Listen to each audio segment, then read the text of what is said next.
Hello, in this video I'm gonna show you how to enable or disable displaying screen touches in screen recording on Redmi A3 Pro. First, swipe down from the top of your screen, then swipe down again and find screen recorder, then press and hold on it. And now, to enable screen touches, enable show touch gestures. You can also enable show button taps, so it will visualize when you click on these physical buttons on the side of your phone.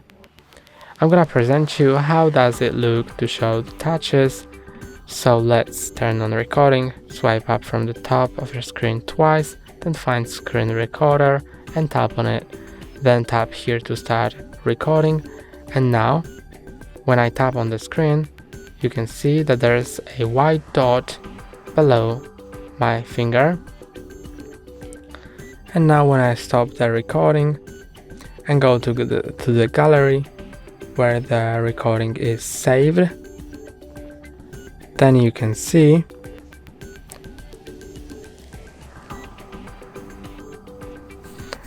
that it will display these touches.